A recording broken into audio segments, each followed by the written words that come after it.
Welcome back ناظرین. اچھا سائم صاحب آپ یہ بتائیے گا کہ خواجہ صاحب کا بھی کہنا یہ ہے کہ آج جو مسائل ہیں ان کا بھی ایک پوائنٹ آف ویو ہے کہ پچھلے 9 سال کا جو عرصہ ہے مشرف صاحب کے دور کا وہ ایک بہت بڑا رول ہے اس کا اس کے اندر جو آج پاکستان فیس کر رہا ہے, اور انہوں نے تو کلیئر کٹ کہا بسرا صاحب نے. آپ کا موقف اس بارے میں کیا ہے؟ دیکھیے اس طرح تو تھینک یو ویری مچ سب سے پہلے کہ آپ نے مجھے بلایا ہے اس بورڈ پہ, and I am so honourable کہ میں یہاں پر موجود ہوں. اس طرح سے اگر ہم بات کرنا شروع کریں گے تو پھر ہم بھی یہ کہہ دیں گے کہ جو اس سے پہلے جو ہمیں حکومت ملی تو وہ ہمیں تحفے میں یہ سب چیزیں دے کے گئی. آپ بات کریں فیکٹس اینڈ فگرز کی, آپ بات کریں اکنامک ڈیولپمنٹ کی, اس وقت ہم کسی شخصی سیاست کے نہ قائل ہیں نہ ہم اس کے متحمل ہو سکتے ہیں. اس وقت عوام ایک پڑھی لکھی عوام ہے. ہم اس 60% ووٹ بینک کو بھی اپنے نظر میں رکھیں جو ووٹ کاسٹ کرنے کو ہی اپنے لیے بہت زیادہ بے عزتی سمجھتا ہے کہ ہم نے ووٹ دینا کس کو ہے جا کے.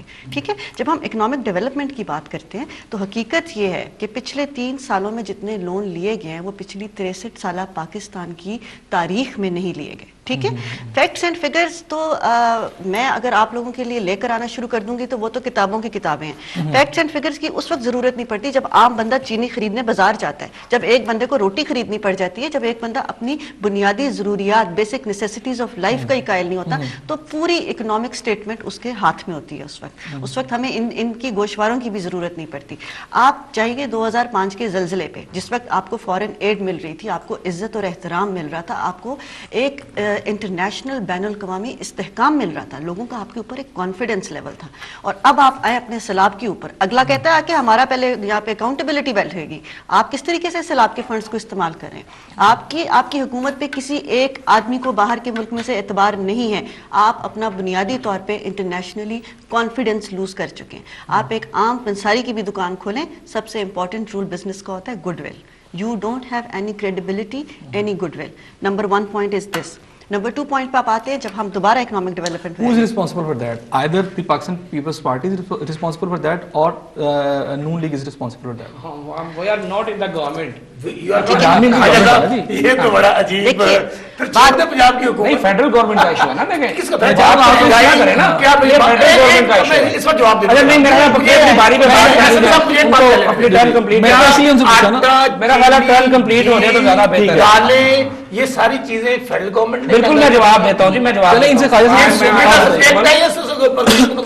سے میں بالکل جواب. یہی تو برائی ہے کہ ہم بلیم گیم میں جاتے ہیں. ہمیں آج تقاضا کرتا ہے اس بات کا کہ ہمیں ایک دوسرے کے اوپر بلیم گیم کی بجائے آئندہ حکومتیں آنی ہیں. دیکھیے اس طرح تو ہم بھی کہہ سکتے ہیں کہ جب ہمارے پاس بھی حکومت آئی تو ہمارے پاس کچھ نہیں تھا. میں جاننا چاہوں گا اس وقت آپ کی پارٹی کا موقف کیا ہے آج جو پاکستان کے مسائل ہیں؟ آپ کا خیال ہے کہ آپ کی حکومت ٹھیک تھی, آپ کا موقف یہی ہے؟ اس وقت ایک طبقہ ہے فکر ہے, وہ یہ کہتے ہیں کہ جی دونوں حکومتیں جو ہے فرینڈلی اپوزیشن ہیں دونوں ہی گورنمنٹ میں, اور دونوں نے 3 سال انجوائے کیے. آپ کے خیال میں اس کا ذمہ دار زیادہ پاکستان پیپلز پارٹی ہے یا نون لیگ ہے؟ دیکھیے جی میرے نزدیک تو دونوں ہی بے انتہا ذمہ دار ہیں. اس وقت جو ہے عوام جو ہے وہ انتہائی وہ ہے مصیبتوں کا شکار ہو رہی ہے. اور جو آپ میری پارٹی کا موقف پوچھتے ہیں, میں اپنی پارٹی کے موقف کے حساب سے آپ کو یہ کہنا چاہتی ہوں کہ ہم قائل ہیں اس بات کے کہ ہم ایک اکنامک ریولوشن لے کر ہیں. ہم ایک عام آدمی کو اس کی ذہنی سوچ کے مطابق انڈسٹریز بنائیں, اسکول بنائیں. انہوں نے کہا جی کہ اکنامک ریولوشن تب تک نہیں آ سکتا جب تک ملک میں لا اینڈ آرڈر بہتر نہ ہو. اس کے لیے ٹیررزم سب سے زیادہ ایلیمنٹ ہے. ٹھیک ہے, یہاں پر بنیادی وجہ مشرف صاحب کی پالیسیاں جو نہیں, ایک منٹ میری بات سنیں. پھر اگر اس جو فصل آپ لوگوں نے بوئی وہ اس کو کاٹ رہے ہیں. فصل ہم نے نہیں بوئی, فصل ہم سے پہلے کی اس وقت تک. وہ آپ اگر افغانستان کی ہسٹری میں جاتے ہیں, آپ سوات کی ہسٹری میں جاتے ہیں, آپ سے پہلے تو میاں محمد نواز شریف ان سے پہلے کی گورنمنٹ میں چلے جائیں, پھر اس طرح آپ بھٹو کے دور میں بھی چلے جائیں, اس طرح آپ ضیاء الحق کے دور میں بھی چلے جائیں. ٹیررزم اس بھیانک شکل میں اس لیے نہیں تھا کیونکہ وہ سب لوگ مل کے کھا رہے تھے. جب یہاں پر ایک بندے نے کھڑے ہو کے کہا کہ ٹھیک ہے ہم ان سارے اٹیکس کے اگینسٹ بات کرتے ہیں اور اس کو ہم صفحہ ہستی سے مٹانا چاہتے ہیں. اسی پوائنٹ پہ بات کریں, وہ کہتے ہیں سب مل کے کھا رہے تھے اس لیے ٹیررزم بڑھی, اور مشرف صاحب کی جو حکومت ہے وہ اس کی ذمہ دار نہیں, بلکہ اس سے پہلے آپ کی گورنمنٹ بھی تھی, آپ بھی اتنی ذمہ دار ہیں. اس سے پہلے پیپلز پارٹی کی گورنمنٹ تھی. یہ ٹیررزم بھی آپ لوگوں نے بنائی, مشرف صاحب بلکہ اس کو ختم. پاکستان کے جو میں سمجھتا ہوں کہ عوام ہیں, اگر ان کی یادداشت خراب بھی ہے تو شاید اتنی بھی نہیں ہے. آپ کو میں وہ وقت یاد کرانا چاہ رہا ہوں کہ جب ایک امن اور بھائی چارے کی فضا اوور آل کریٹ ہو چکی تھی, آپ کے انڈین پرائم منسٹر بڑی محبت سے پاکستان تشریف لائے تھے, اور تشریف لا کے انہوں نے پہلی مرتبہ ہسٹری میں مینار پاکستان میں جا کے پاکستان کو تسلیم باقاعدہ طور پر صحیح طرح سے کیا تھا اور اپنے ورڈنگ لکھی تھی. آپ دیکھیں کہ ایک ڈیموکریٹک گورنمنٹ کا اور ایک ڈکٹیٹر کا فرق کیا ہے, کہ 1-1.5 سال 2 سال کا وقفہ پڑا ہے کہ ایک پرائم منسٹر خود بس پہ بیٹھ کے چل کے آ رہا ہے اور آپ کو تسلیم کر رہا ہے اور آپ کے پاس آ کے بات کر رہا ہے. اور اس کے بعد ہوتا کیا ہے کہ جو بھی سین کریٹ کیا جاتا ہے اور اس کے بعد حکومت برطرف کی جاتی ہے، اور پھر ہوتا کیا ہے کہ آپ کا وقت کا پریزیڈنٹ، بہرحال ہم تو ان کو پریزیڈنٹ نہیں مانتے تھے کیونکہ وہ زبردستی کے پریزیڈنٹ تھے، تو پریزیڈنٹ آپ کا ایک پارک میں ایک بینچ پر بیٹھ کر گھنٹوں انتظار کرتا ہے کہ انڈین پرائم منسٹر ان کو ملاقات کا وقت دے دے.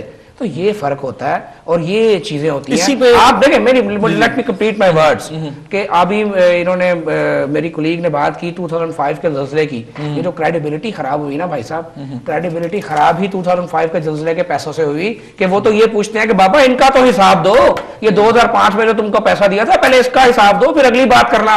تو ان کا حساب کس نے دینا ہے؟ ان کا حساب تو انہوں نے دینا جو آج پاکستان سے چلے گئے ہیں. یہ ریولیوشن لانے کی بات کرتے ہیں، یہ انقلاب کی بات کرتے ہیں. اور بابا پہلے پاکستان میں تو آ جاؤ، آپ کو تو کسی نے ایگزائل میں نہیں بھیجا، آپ کو تو گارڈ آف آنر دے کے بھیجا گیا تھا، آپ کو تو سامان اٹھا کے کسی نے زبردستی نہیں بھیجا، آپ پاکستان تو تشریف لائیں. اسی پہ جواب میں اس ملک کا مسئلہ یہ ہے کہ ملک میں لوگ پاکستان آنا پسند نہیں کرتے، انقلاب کی باتیں کرتے ہیں. جیسے جناب الطاف حسین صاحب روزانہ ٹیلی فون پر انقلاب لے کے آتے ہیں، ملک میں آنا پسند نہیں کرتے. بابا کس نے روکا ہے؟ اتنے سال سے باہر بیٹھے ہو، پاکستان کیا آپ کی گورنمنٹ نے جی مشرف صاحب کہتے ہیں سارا وہ سسٹم جو تھا جس کے تحت پاکستان اور انڈیا اور پاکستان کے درمیان جنگ ختم ہو سکتی تھی اور ایک امن اس خطے میں آ سکتا تھا، مشرف صاحب نے اس کو سبوتاژ کیا.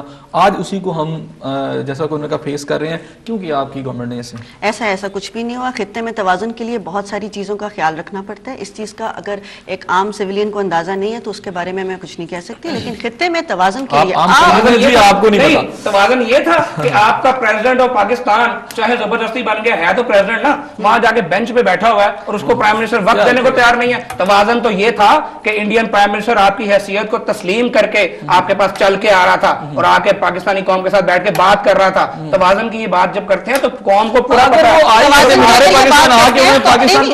اگر توازن کی بات کرتے ہیں تو یہ بھی بہت سارے مسائل کے اوپر ہم ان سے بات کر سکتے ہیں کہ ان کے بھی، بلکہ ہماری جو حالیہ حکومت کے حکمران ہیں، جو پریزیڈنٹ ہیں آپ کے اس وقت ہماری موجودہ حکومت پاکستان کے، وہ بھی بہت دفعہ چل کر گئے ہیں اور بہت دفعہ کھڑے ہو کر آئے ہیں سعودی حکومت کے سامنے. ان کے اپنے جو حکمران ہیں وہ بڑا عرصہ وہاں پہ مہمان نوازی سے لطف اندوز ہوتے رہے ہیں. اس طرح کے مسائل نہیں. دیکھیں اس وقت آپ یہ تو کوئی کمپیریزن بنتا ہی بنتا ہے. دیکھیں اس وقت یہ تو ایک آنر کی بات ہے کہ ایک اتنے اچھے ڈپلومیٹک ریلیشنز تھے کہ ہم اگر وہاں پر بقول ان کے کہ اگر ہم ان کی مہمان نوازی سے لطف اندوز ہوتے رہے ہیں تو یہ تو پھر کریڈٹ جاتا ہے کہ سعودی گورنمنٹ سے ہمارے اتنے اچھے ریلیشن تھے کہ انہوں نے ہمیں اتنے سال جو ہے وہ مہمان بنا کے رکھا. گفتگو استعمال کرنے کی کوشش کی تھی، یہ اس کو لٹرل لے گیا. اس کے بارے میں اسی کا بسرا صاحب آپ کیا کہتے ہیں اس بارے میں؟ ایسے سب گزارش یہ ہے کہ کیونکہ یہ ساری چیزیں جو آج ہماری یہاں جو مہنگائی کا سیلاب ہے اس سے یہ ریلیٹڈ ہیں. احسن صاحب میں جو گزارش کرنا چاہتا ہوں، ایک میں بات کروں آپ کی اجازت سے، ایک بات کروں آپ کو سپورٹس پہ ملے گی بالکل آپ کو بھی. آپ نے بھی بات کی جی کمپیریزن کی کہ اتنے ریزروز تھے، اتنا یہ تھا، اتنا وہ تھا. میری آپ سے ہمبل ریکویسٹ ہے، میں کچھ نہیں کہتا، کوئی پوائنٹ سکورنگ نہیں کرتا. آپ صرف آخری چند ماہ جو پرویز مشرف صاحب کی گورنمنٹ کے تھے ان کا ریکارڈ نکلوا لیں کہ کس نے کتنے پیسے پاکستان سے باہر ٹرانسفر کیے، کس پولیٹیشین نے کتنے پیسے ٹرانسفر کیے. خدا کی قسم آپ کو ہر چیز کا آپ حساب دیں گے. میں بسرا صاحب کی طرف جانا چاہتا ہوں، آپ حساب دیں گے جنہوں نے 2005 کے زلزلے میں جو پیسے کھائے گئے وہ کہتے ہیں وہ کریڈیبلٹی تباہ کرنے والی وہ اصل پوائنٹس ہے جس کی وجہ سے ابھی جو آیا سیلاب تو اس کے پیسوں کا حساب بھی تو آیا ہی نا. نہیں اب تو ایک روپے کا حساب اور وہاں اس کا حساب دینے کو تیار ہے. دیکھیں عوام کا بہت اس وقت جو سب سے امپورٹنٹ مسئلہ یہ مہنگائی ہے. ہم لوگوں کی آپ بڑھا رہے ہیں نا. دیکھیں صاحب میں آپ کو کریڈٹ دیتا ہوں کہ آپ نے بہت اچھے ٹاپک کو ٹچ کیا ہے. دیکھیں اس کے ہمیں ادھر ادھر کی باتیں کر کے دیکھیں ان چیزوں کو جب عوام دیکھتے ہیں ان کو کوئی نہ کوئی نتیجہ اخذ کرنا چاہیے اور ان کے لیے ہمیں کنکریٹ سولوشن سامنے لے کے آنے چاہیے. دیکھیں مہنگائی ہے، اس سے کوئی انکار نہیں کر